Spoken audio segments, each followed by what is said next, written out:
Poursuivons avec notre quatrième thématique consacrée maintenant à l'accès au logement. Alors pour en parler, je reçois Nicolas Béron-Pérez, vice-président de Grenoble-Alpes Métropole en charge de l'habitat, du logement et de l'hébergement, et Patricia Dudonné, directeur général de la SDH et vice-présidente d'Apsise, l'association des bailleurs sociaux de l'Isère.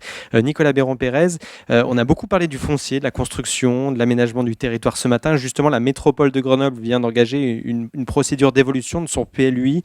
Déjà en quelques mots, pouvez-vous nous expliquer pourquoi?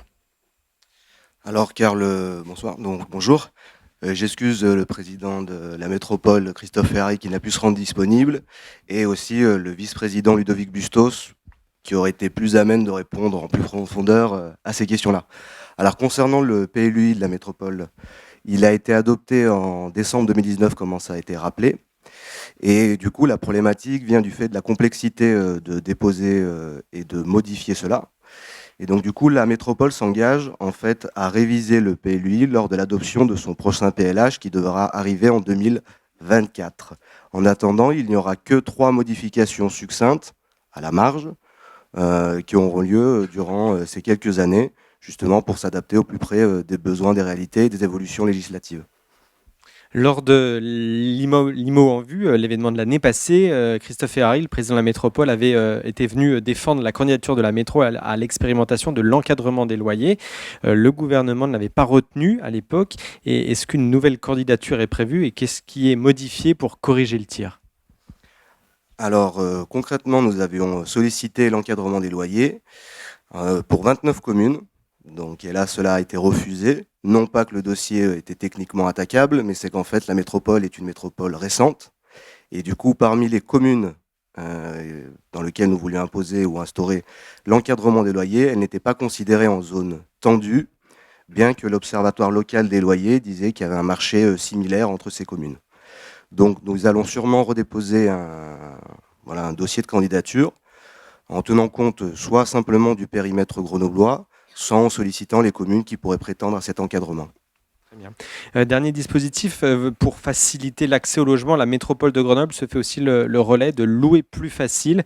Est-ce que vous pouvez nous expliquer comment fonctionne ce dispositif? Alors c'est un dispositif expérimental aussi, qui a une durée de vie limitée. Et l'idée est de capter des logements privés pour les conventionner en logements publics. Donc il est adossé au dispositif national loué abordable.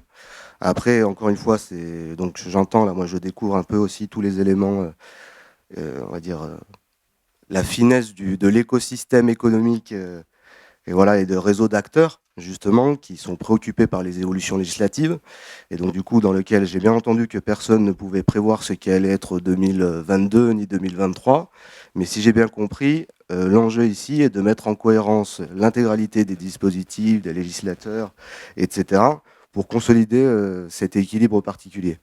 Donc après, louer plus facile vise justement ponctuellement à essayer de lutter contre la vacance et capter des logements privés avec des aides significatives abondées, donc possibilité d'avoir des aides fiscales, possibilité par la métropole de donner aux propriétaires entre 1 000 et 10 000 euros de subvention en fonction du logement, des garanties en direction du propriétaire sur la qualité du rendu du logement. Et donc du coup, l'idée est vraiment en fait de dire c'est gagnant-gagnant à la fois pour le propriétaire et à la fois pour les locataires qui ont un suivi. Après, je sais bien que du coup, une des questions est pourquoi est-ce que les agences privées ne peuvent pas prétendre à faire ce conventionnement. À l'heure actuelle, c'est le cadre législatif qui nous impose cette limite et de faire avec une agence immobilière sociale.